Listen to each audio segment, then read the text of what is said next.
Welcome back to Conflicts of Interest. This is episode 494. I'm the host of the show, Kyle Lanslow, and today joined by co-host Connor Freeman. Connor, how you doing, buddy? Doing great, Kyle. How are you?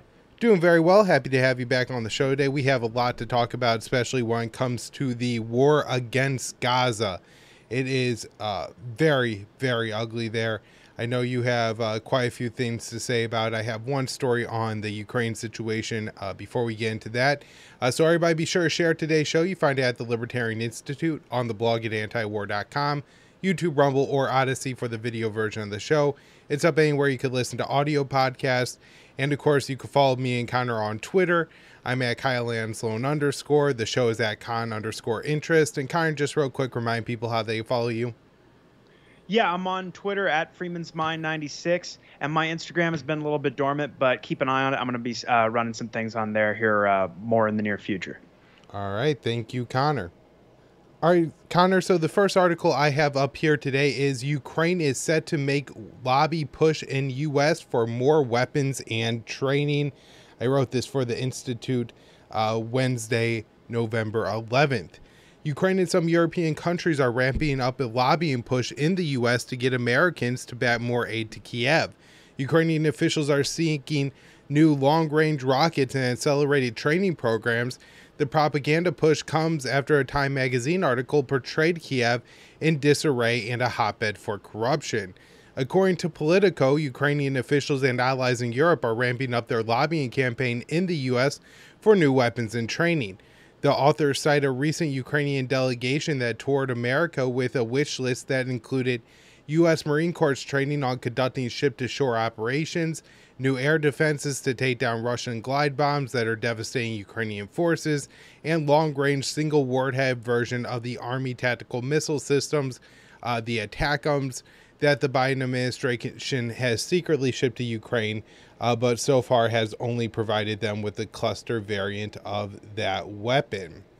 So, Connor, this isn't a surprise that Ukraine is seeking these weapons. However, they are seeking them as they are losing in the propaganda sphere in some effect. So the representatives for the Ukrainian government are attempting to adapt their message to the current American political landscape. A former Ukrainian Marine and defense official compared Russia to Hamas. The White House is attempting to package support for the proxy war against Russia, Israel's onslaught in Gaza, and the massive military buildup in the Asia Pacific into a massive $105 billion bill. The Ukrainian defense official in the U.S. went on to dub Russia, North Korea, and Iran as an axis of evil. The newly elected House Speaker, that's Representative Mike Johnson, recently referred to Russia, China, and Iran as the new axis of evil. However, Representative Johnson is vowing to package aid for Israel in a standalone bill, a blow that for Kiev that was hoping to get the bulk of the $105 billion legislation that was put forward by the White House. Politico additionally reports that the European delegation will visit the U.S. to lobby Americans. They will argue that spending billions of dollars on arming Ukraine will create jobs at home. William D. Hartung, a senior research fellow at the Quincy Institute for Responsible Statecraft, says the notion that weapons spending creates jobs is a myth. In a recent article, he wrote that there are more ways to create jobs and better jobs without resorting to increased weapon spending. Virtually any other form of government outlay or even tax cuts yields greater employment than military spending. One item on Kiev's wish list is the ATACMS rockets with conventional warheads. The White House recently approved sending Ukraine the cluster variant of that missile. The Defense Department is reluctant to send the unitary warhead of the ATACMS because the U.S. lacks a surplus in its stockpiles. However, Washington no longer uses the cluster variant of the weapon. And of course, Connor, this is because, we don't use cluster bombs because of, the problems that they pose. Now, additionally, Ukraine is looking to get training for its forces to carry out naval operations, particularly ship-to-shore operations. And their plan here is to cross the Dnieper River and set up a outpost or some kind of military operation to retake the Crimean Peninsula. Now, Connor, of course, this is something that Zelensky keeps saying that Ukraine is going to do. However, it's been pretty apparent that Ukraine doesn't have the military resources to do it. So, you know, we've had some questions as to whether, you know, maybe Zelensky is putting out a position and is willing to walk it back. But recently in the Time Magazine article, they made it clear that Zelensky does not have a realistic view of the war and really does plan to conduct these operations. And so really what this could do is get a lot of people killed. All right, a couple articles here from Dave DeCamp that I have on Israel before I hand it over to Connor here. Foreign nationals severely wounded as some foreign nationals and severely wounded Palestinians are allowed to leave Gaza. And so this is through the Rafah border crossing between Egypt and Israel. I guess the big note here, Connor, is that some, you know, foreign passport holders are allowed to leave, as well as a few wounded Palestinians. This is, you know, good for those people. We're talking about 400 people, though, of the 2 million people that live there. So it's really not any kind of relief for the Palestinians. It is a relief for these particular few Palestinians. But, you know, for the most part, this really is, I think, likely a PR move by Israel to placate some of its backers and to say, I see, this is a little step we're taking to you know, alleviate some of your concerns about your civilians getting killed in Gaza. But really, this is so Israel has the cover to continue to wage their brutal bombing campaign against the civilians of Gaza. So, as I reported over the weekend at antiwar.com, the ground invasion in Gaza is underway. Dave DeCamp at antiwar.com is doing a little bit of reporting here on what's happening on the ground. So far, we know at least 16 Israeli soldiers have been killed. I actually saw this morning, some sources are putting that as high as 25. It looks like a lot of the heavy fighting is going around around Gaza City and in just the north of the Gaza Strip. So one last article that I have here, again, before Connor takes over for the rest of the show, is that countries have begun downgrading ties with Israel over the relentless bombing campaign of Gaza. I write at the Libertarian Institute, a trio of South American countries along with Jordan have downgraded ties with Israel over the onslaught in Gaza. According to Palestinian sources, the Israeli military operations in Gaza have killed nearly 9,000 people, about half of which are women and children. On Tuesday, Bolivia took the most extreme step and cut all ties with Israel. The deputy foreign minister explained that Bolivia decided to break diplomatic relations with Israel in repudiation and condemnation of the aggressive, disproportionate military offensive taking place in the Gaza Strip. The next day, Tel Aviv responded, saying Bolivia's move was capitulation to terror and to the Ayatollah regime in Iran. Colombia and Chile announced they would recall their ambassadors to Israel. The Colombian President Petro posted on X that I have decided to recall our ambassador in Israel for consultations. If Israel does not stop the massacre of the Palestinian people, we cannot be there. Chile posted a press release saying that Santiago would recall its diplomat. The statement said, given the unacceptable violations of international humanitarian law that Israel has incurred in the Gaza Strip, the government of Chile has decided to recall the Chilean ambassador from Israel to Santiago for consultations. The statement continues that Chile strongly condemns and observes with great concern these military operations, which at this point in their development entail collective punishment of the Palestinian civilian population of Gaza, do not respect the fundamental norms of international law, and demonstrate more than 8,000 civilian victims, mostly women and children. Jordan joined the South American nations in downgrading ties with Israel. The foreign ministry announced it was recalling its ambassador. So, Connor, I'm, not optimistic that these particular countries, or even, more than a couple dozen countries of, their geopolitical stature would not impact what Israel is able to do. But the United States really likes to present all of its military campaigns around the world as basically joined by all other nations, and that there's only a few outliers who are, the evil nations of the world that really don't support the American military campaigns. But, once these countries start to cut ties with Israel, then that's going to put some cracks in that narrative. So maybe it's important in that way. And Connor, I know you got a lot to talk about today, so I'll hand it over to you. Sure. I wanted to ask you, though, before I cover this next story about the awful Lindsey Graham. Did you see? I saw on the Newswire this morning at Al Jazeera that it felt like they had to clarify that Bahrain had not recalled its ambassador. Because, I mean, I think it's a huge deal that Jordan has, but once it'll be even more impactful once you start to get into the Abraham Accords states. Because, I mean, we're really watching the spectacular unraveling of this Netanyahu doctrine that I think Biden and Trump bought into hook, line, and sinker, starting especially with people like Jared Kushner, who thought and convinced each other that they could just completely throw the Palestinians under the bus and make these deals with Manama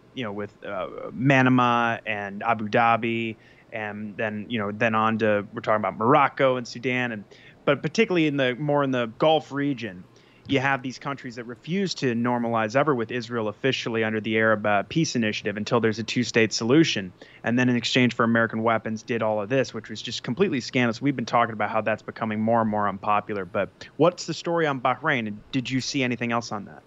I didn't see anything else on that. And I think you're right that it would be a significant move because it would show a fracturing of the Abraham Accords. I think Washington would like to basically put that on ice and hold it in its back pocket for a couple of years till the tensions die down, and then retry what it was doing, which was essentially to get these Arab countries to normalize relationships, their relations with Israel, without actually resolving the Palestinian issue within Israel. And so, basically just having at least the Arab countries be willing to overlook the oppressive Israeli treatment of the Palestinians. And so, I guess Jordan doing this doesn't seem like a huge deal to me, just because I know there's a lot of Palestinians that live in Jordan. And so I think the Jordanian government always has to be somewhat deferential and understanding of the Palestinian cause. But at the same time, it is significant when you start to have Muslim countries take this step. And I'm guessing the list is just going to get longer from here. Yeah, absolutely. Well, Lindsey Graham, I don't think that's at the forefront of his mind. He's calling for mountains of corpses, I guess, of children, based on his response to the just complete atrocity of the bombing, the 2 days of consecutive bombings of the most crowded refugee camp in Gaza, the Jabalia refugee camp. We've seen entire neighborhoods, include Block 6, was entirely leveled on Tuesday and killed 50 people and injured, I believe, hundreds more. I think we're still getting the numbers out of all of that whole area. But Lindsey Graham's response to that was to insist that there is absolutely no limit as we approach 10,000 civilians killed here very soon, that there is no limit on how many civilians the U.S. will oversee the mass murder of if it's being done at the hands of the Israelis. So this is from Dave DeCamp on November 1st. Senator Graham says no limit on how many civilians. So Senator Lindsey Graham, the Republican from South Carolina spokesman, said on Tuesday that there should be, quote, no limit on how many civilian casualties Israel incurs in its bombardment of Gaza. Graham made the comments while appearing on CNN after Israel bombed the Jabalia refugee camp in North Gaza, killing dozens of people. Now, an Israeli military commander was asked after the strike by Wolf Blitzer, of all people, who was left pretty much speechless by this and who got his start at the American and Israel Public Affairs Committee. He was asked, this IDF spokesman, you were aware that the camp was full of innocent men and women and children, and you still bombed it ostensibly to kill this Hamas commander. I think they said that he was the head of the anti-tank missile unit or something. And his response was, yes, this is a tragedy of war, Wolf, but we did warn them for days to move south. To say nothing about the fact that they're still being attacked by Israeli forces and bombed in the south of Gaza anyway. But he says this is the tragedy of war. And even Wolf Blitzer himself, this clip went viral very quickly, was left speechless by just the complete, absolute callousness of the Israeli military and just the unabashed killing of civilians. There's not even putting that much effort into making excuses. Why would we? So Graham was asked if there's even a threshold to where the U.S. might ask Israel to hold off on causing so many civilian casualties. And Graham said no. If somebody asked us after World War II, is there a limit what you would do to make sure that Japan and Germany don't conquer the world? Is there any limit to what Israel should do to the people who are trying to slaughter the Jews? The answer is no. There is no limit, he said. Now, Israeli officials have been pointing to the U.S. and Allied bombings of Germany and Japan during World War II, which killed hundreds of thousands of civilians, of course, millions when you look at it and on, all of it, and to justify their onslaught in Gaza. So the comparison, U.S. and Allied bombings, I should say. So you're talking about hundreds of thousands of civilians, millions of civilians killed to justify this war on Gaza. So the comparison includes the U.S. firebombings of Japanese cities, which killed around 100,000 civilians in Tokyo in one night in 1945, as Dave points out, as well as the dropping of atomic bombs on Nagasaki and Hiroshima. So Graham previously said that if Israel doesn't do something similar to Gaza, the concentration camp, that it would be a mistake. Quote, Graham said, Gaza is going to look like Tokyo and Berlin at the end of World War or it doesn't look that way, then Israel made a mistake. And he said this on Fox News. So the New York Times reported on Monday that Israeli officials have conveyed to their U.S. counterparts that does this sound familiar? Mass civilian casualties were an acceptable toll of the Gaza campaign. We think the price is worth it, which have been reflected in this massive death toll of children, which according to Gaza's health ministry currently stands at 3,648. So when asked about the child casualty rate on Monday, the Pentagon once again reiterated, as Dave has pointed out, Graham is not outflanking the White House here or the Pentagon, and he's ordinarily very comfortable doing that. He's merely reiterating policy. So when the Pentagon was asked about all these dead children, thousands of dead children, they said there's no limits on how Israel can use weapons provided by Washington. So this next story, again, we're talking about the disregard for civilian life in Gaza, so long as they're Palestinians. Especially, we have American the Republican from Florida. This is hot off the wire at antiwar.com. Dave just wrote this. It's U.S. Representative Mast, a former IDF soldier, denies there are innocent Palestinian civilians. So Representative Brian Mast, a former member of the IDF, dismissed the idea that there are innocent Palestinian civilians in a debate on the House floor. He said, I would encourage the other side to not so lightly throw around the idea of innocent Palestinian civilians as frequently said. And this was Mast yesterday. He said, I don't think we should so lightly throw around the term innocent Nazi civilians. I don't think we would so lightly throw around the term innocent Nazi civilians during World War II. Most recently, Mast recently wore his IDF uniform on Capitol Hill, demonstrating his staunch support for Israel. He said, as the only member to serve with both the United States Army and the Israel Defense Forces, I will always stand with Israel, which, to pardon the pun, but that sounds like a hell of a conflict of interest. And he wrote that on X when he posted pictures of himself wearing this uniform, as Israel is very publicly carrying out massacres every hour of civilians. And as we know from history, very recent history, actually, putting Americans and American troops in direct danger of attack from terror, whatever you want to call them, as a result of these policies. I mean, I think it's very important to reiterate. Mohammed Atta was sitting in the pilot's seat of American Airlines flight, flew it into the North Tower of the World Trade Center. He was sitting in that pilot's seat because in Israel's war against southern Lebanon and their occupation, they launched an attack on a UN shelter. They bombed. It's called the First Qana Massacre. They bombed a UN shelter housing more than 100 women and children. And so that's why he was there, because of the brutality of Operation Grapes of Wrath, which was a part of this war and occupation in southern Lebanon, and also because of the occupation and the brutality imposed on the Palestinians by the Israeli government and their military. So when he does this, I mean, he is absolutely may as well be just walking over the graves of those 3,000 Americans who died on 9/11. It's just absolutely disgraceful that this is even tolerated by his constituents. So Mast made these comments about Palestinian civilians while the House was debating the Hamas International Financing Prevention Act, a bill that requires sanctions on alleged Hamas supporters. The bill requires presidential waivers to deliver humanitarian aid into Gaza and the West Bank, which will slow down the deliveries of food, medicine, and other supplies to civilians, which are barely making their way in as it is. So the original version of the bill included a blanket exemption for humanitarian aid, but Mast added an amendment to require waivers. So Mast made a similar argument about Palestinian civilians when adding the amendment to the bill during a House Foreign Affairs Committee hearing last month. He said any assistance should be slowed down. Any assistance. This is God. After Israel has launched this complete siege and called the Palestinians, half of them, more than 1 million children, human animals. We're going to restrict their food, their fuel, their water, their electricity, so they starve. Babies die in incubators. People on dialysis. People who need oxygen, who are in the hospital and need oxygen.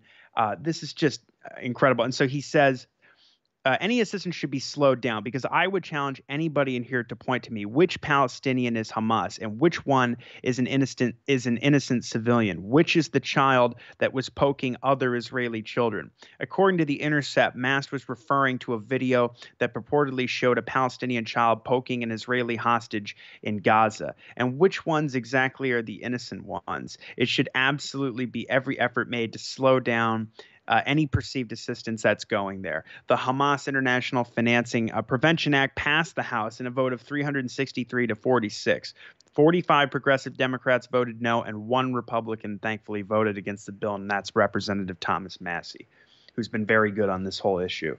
But God, poking, I haven't seen this video, but it's unbelievable that this is where we're at. So we have one senator in the whole country who's called for a ceasefire, and he did it this morning on CNN. So Dave wrote this today. This is from November 2nd. Dick Durbin becomes the first U.S. senator to call for a Gaza ceasefire. It's really shameful that Rand Paul and Bernie Sanders have not done this yet. I got to say, we have some Congress people who are, particularly in the squad, who have called for a ceasefire. But I was reading Jonathan Cook yesterday, and he's talking about how in the Parliament in the UK they have 80 members who have called for a ceasefire out of I believe it's 680 or something. And he's white. He's livid about this because it's such a low number. And I'm thinking, God, if we could get 80 congressmen and senators to just call for a ceasefire right now, I'd be shocked, but this is America. So Dick Durbin, 27 days into Israel's brutal bombing campaign, we have Senator Dick Durbin, the Democrat from Illinois. He's become the first member of the U.S. Senate to call for a ceasefire. So asked in an interview on CNN whether it's time to call for a ceasefire, Durbin replied, "I think it is." So he says, at least in the context of both sides agreeing. For example, the release of those kidnapped should be part of this immediate release. That should be the beginning of it, he said. An effort should be made to engage in conversation between the Israelis and the Palestinians. Durbin is the Senate Majority Whip, so he's the second highest ranking Democrat in the chamber. So his call for a ceasefire breaks from the Biden administration, which has only called for a vague pause, like a humanitarian pause. The State Department has told its diplomats to avoid using the terms ceasefire and de-escalation when discussing the conflict. President Biden was asked by a protester on Wednesday why he hasn't called for a ceasefire and said he only supports a pause to, quote, get the prisoners out. It's unbelievable. When asked about Biden's refusal, by the way, I believe that the protester was a rabbi working with Jewish Voice for Peace, if I'm not mistaken. When asked about Biden's refusal to use the term ceasefire, Durbin reiterated his position and said, well, I believe that what I said earlier about ceasefire is there are circumstances, for example, the release of those who have been kidnapped is part of it, an indication that this is a good faith effort on the part of the other side. So Durbin reiterated his position that he believes that there should be a ceasefire if there's certain conditions are met. So according to Gaza's health ministry, The death toll at this point today has exceeded 9,000, and that's 3,760 children. I'm not sure what the conditions really should be. I think we should just call for a ceasefire and insist that the Israelis do it, or the Americans have so much leverage with the Israelis. It's really sad that we just have there's no basic decency in any of our leadership. Hey, Connor, I just want to Yeah. mention really quick, there's a really good article today up at Jacobin by Branko March-Teach. And in that article, he explains that the Biden administration, when they're calling for the humanitarian pause, they're talking about select areas of Gaza, Israel agreeing not to bomb just those particular areas for a limited period of time. And so it's a very, very limited thing. It's not anywhere near a ceasefire. And so if anybody's looking for just more information on like the U.S. government's rhetoric around a humanitarian pause versus a ceasefire, Branko's got it all at Jacobin. It's unbelievable. Very humanitarian of the White House to call for something like that. I mean, it takes real courage to come to the Israelis with a request like that. Oh my God. So here's this next story. We have UN says that Israeli strikes on the Jabalia refugee camp could amount to war crimes. Now, this is from Dave DeCamp yesterday at antiwar.com. The UN's Human Rights Office said Wednesday that the Israeli airstrikes on the Jabalia refugee camp could be a war crime due to the vast number of civilian casualties. So given the high number of civilian casualties, this is what the office wrote on X, formerly Twitter. Given the high number of civilian casualties, the scale of destruction following Israeli airstrikes on the refugee camp, we have serious concerns that these are disproportionate attacks that could amount to war crimes. There's no doubt that they're disproportionate and that they're war crimes, but it's still, I think, very notable that that they're saying this. Now, Israel struck Jabalia for the second time, as I said, within 2 days on Wednesday. The Israeli military said that the strike that hit the densely populated camp killed Mohammed Assar, the head of Hamas's anti-tank missile unit, but the Israeli claim is not confirmed.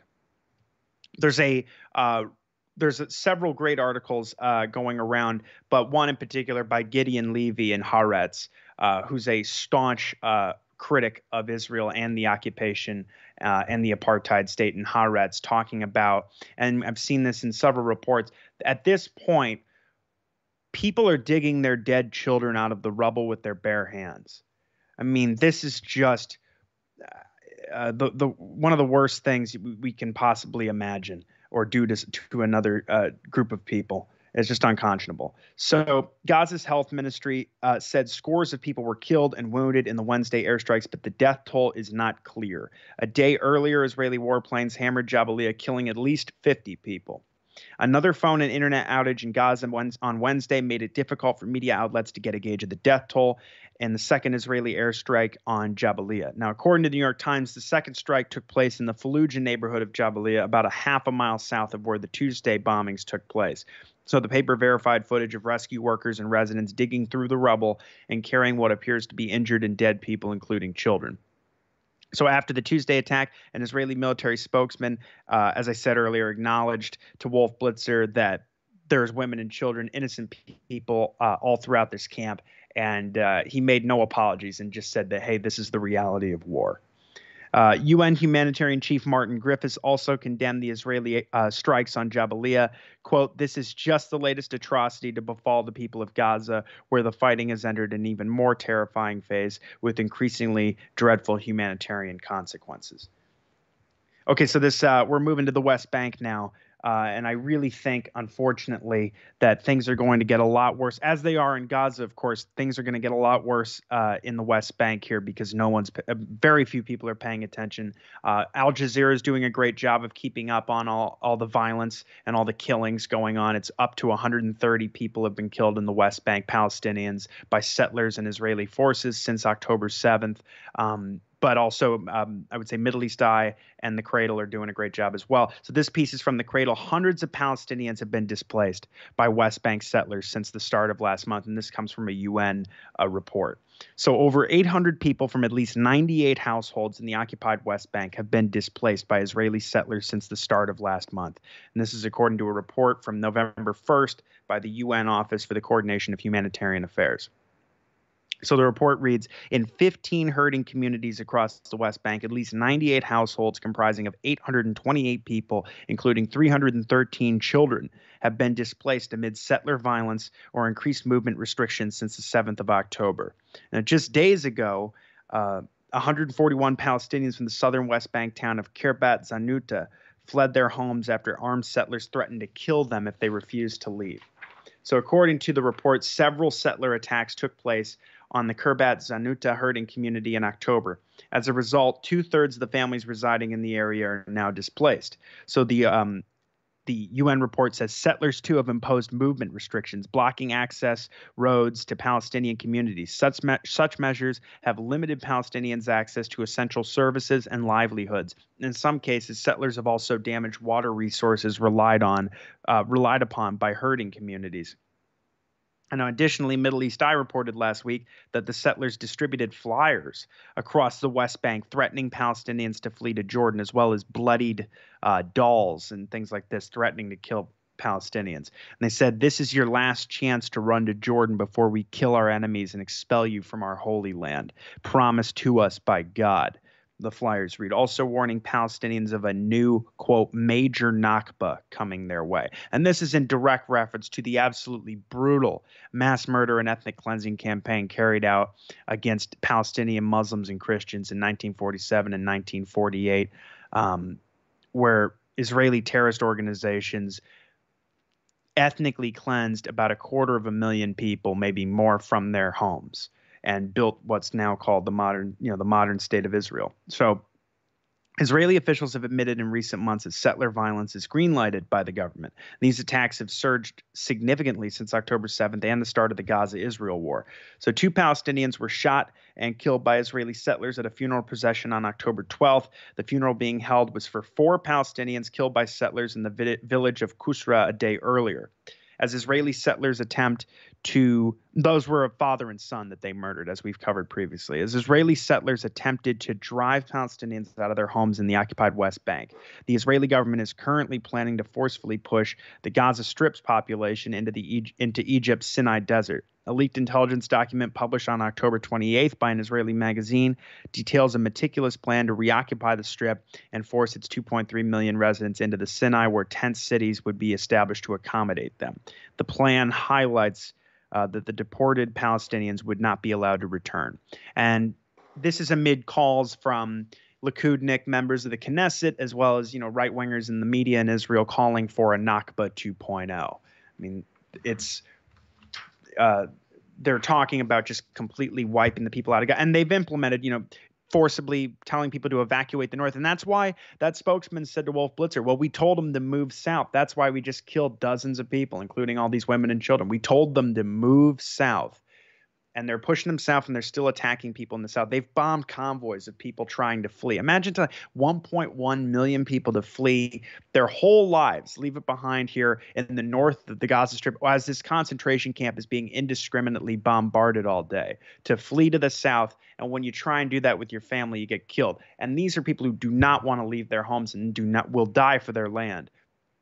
It's absolutely reprehensible. I can't even believe that this is what America has come to. But now this next piece is from the Cradle. Israeli army forms settler militias. And this is a report from Haaretz, the Israeli media. So the Israeli army is recruiting settlers who have not undergone military service in order to post them as defense militiamen in the settlements they reside in. And this is from Haaretz on November 2nd. So, quote, the recruits are expected to undergo accelerated basic training for 3 weeks, after which they will be armed and stationed in the settlements. Settlers between the ages of 27 and 50 who have not completed their military service will be eligible to apply for the program. Quote, candidates were asked to fill out a form to indicate, among other things, their religious affiliation, such as ultra-Orthodox, national religious, national ultra-Orthodox, religious, or other.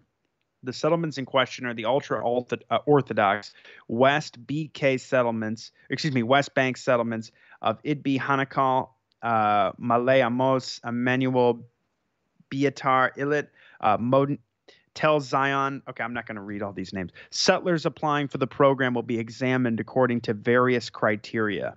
The training is set to begin in 2 weeks. According to what an Army representative told various individuals inquiring about the program, settlers with criminal records can join the service depending on the, quote, nature of their crime. Another settler was told that the Army would, quote, overlook criminal records depending on whether or not the applying settler was serious about the job. Haaretz states that since the start of the Gaza-Israel war on October 7th, the Israeli army has distributed around 8,000 weapons to settlement defense squads. And, these are effectively, roving brown shirts. And Itmar Ben-Gvir, the virulently racist Jewish supremacist extremist settler, Netanyahu's national security minister, has handing out 10,000 assault rifles to these to Israelis and especially the settlers. And so I think that's what they're referring to here, that 8,000 have already been distributed. So Itmar Ben-Gvir said on October 10th, "We will turn the world upside down so that towns are protected. I have given instructions for massively arming the civilian security teams to provide solutions for towns and cities." The Hebrew Daily also states that around 1,500 ultra-Orthodox settlers have submitted requests to join the Army's reserve ranks. Okay, so this next story is from Al Jazeera, just talking about more violence in the West Bank as well as some raids in Gaza. This is from November 1st. Dozens arrested, killed in West Bank and Gaza in Israeli raids overnight. So Israeli military incursions into Gaza and the West Bank continued overnight, killing and injuring dozens. This would have been on the night of the 31st. So a dozen people were reported killed during an air raid early on Wednesday in Gaza's second largest city, Khan Yunis. At least 5 Palestinians were... So I guess this was a day ago. So Israeli military incursions into Gaza and the West Bank have continued overnight, killing dozens. A dozen people were reported killed in this air raid early on Wednesday in Gaza's second largest city, Khan Yunis. At least 5 Palestinians were killed, and a senior Fatah leader was arrested in overnight raids in the occupied West Bank. So at about dawn, Israeli forces targeted 2 residential buildings in South Gaza in Khan Yunis, where they had sought refuge after the Israeli army ordered the evacuation of the northern part of the besieged territory. So medical sources told Al Jazeera that 12 people were killed in the attack and that more than 24 were wounded. Multiple Israeli raids were also staged overnight in the West Bank, where at least 5 more Palestinians were killed, bringing the death toll. It's gone up since then, but to 130 since October. The Palestinian Health Ministry reported those numbers. So the largest raid took place in the Jenin refugee camp, where there was a horrible massacre back in July, where they tore up the camp's roads and electricity and water networks using 1,000 troops, 150 armored vehicles, and Apache helicopters. And they killed about a dozen people, including some children as well. That was back in July, and but now they've done multiple raids on Jenin since the war on Gaza began, and so at least 3 Palestinians were killed in this most recent raid on Jenin. Now, it began around midnight. This is according to Al Jazeera's Imran Khan reporting from Ramallah. He says it began around midnight and it ended around 7 a.m. and was by far one of the largest raids we've seen since October 7th. The Israeli army came in large numbers. We're hearing at least 100 troops and multiple armored vehicles. A senior leader of Fatah, a moderate Palestinian rival of Hamas, was also arrested during the raid. Khan called the detention unusual. Since October 7th, the respondent says the concentration by the Israeli army has been on Hamas leaders and activists in the West Bank. So this arrest will have Fatah leaders here in Ramallah very concerned. The family says during the arrest he was beaten up before being taken away. Now elsewhere, an elderly Palestinian man was killed by Israeli forces in the West Bank district of Tulkarem early on Wednesday, according to Palestinian media. So the Wafa news agency identified the man as Magdi Zachariah Youssef Awad, who was 65. He was shot by Israeli forces during confrontations with residents in the refugee camp. And according to the agency, the Tulkarem refugee camp, according to the agency, he was physically impaired before they, killed him. Now, according to Al Jazeera's Khan, at least 30 people have been arrested in the raids, but the number is likely to rise once the Palestinian Prisoner Society gets its final figures together. I believe there's already been about over 1,800 arrests in the West Bank since the 7th. And according to Al Jazeera's Khan, at least 30 people have been arrested in these, Al Jazeera Arabic has also reported armed confrontations between Israeli forces and Palestinians in Kalakia in the northwestern part of the West Bank. And then you have north of Hebron, a 16-year-old named Abdullah Mohammed Mekbel was shot dead after Israeli forces fired live ammunition at a group of demonstrators who had taken to the streets to denounce the war on Gaza. So the West Bank is suffering increasing levels of violence amid the war, including by attacks from the settlers. In reaction, Palestinians declared a general strike across the territory on Wednesday. 26-year-old Ramallah resident Fakiri Mohammed Sharikte told AFP, "The most important thing we demand is to stop the injustice and tyranny, to stop killing innocent people, and refrain from arbitrary revenge." So the raids come as humanitarian groups have denounced Israel's deadly attack on the Jabalia refugee camp in Gaza, renewing their calls for an immediate ceasefire. And the Israeli military, of course, says that they targeted Hamas infrastructure in the camp. They're just reiterating this. But so far, we have at least so they're just reiterating here that over 3,500 children have been killed, and that's more apparently by records that are being kept, more than the amount of children that have been killed in conflicts around the world in the last few years. And then today there's a new story: Israeli forces kill 3 Palestinians as West Bank violence soars. And this is again from the Palestinian Health Ministry. Israeli forces killed 3 more Palestinians in the occupied West Bank. Violence has soared there since Israel launched its assault on Gaza. This is Ayam al-Shahefi, a 14-year-old, Yazan Shahia, a 24-year-old. They were killed in Al-Bereh near Ramallah during an Israeli raid on Thursday.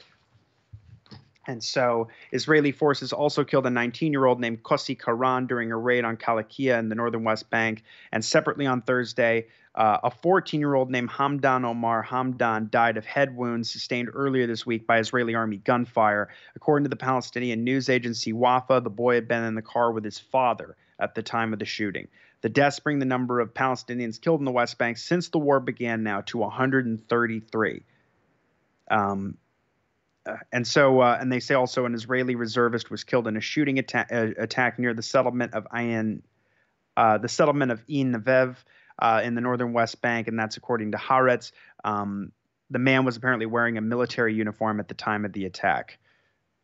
So anyway, settler violence has soared in the West Bank since the war began. According to B'Tselem, that's the premier Israeli human rights organization, at least 13 communities have been displaced in the West Bank, and Israeli forces have stepped up their raids in Palestinian communities, carrying out mass arrests, and they arrested 49 people today, and they claim 21 of them were Hamas fighters.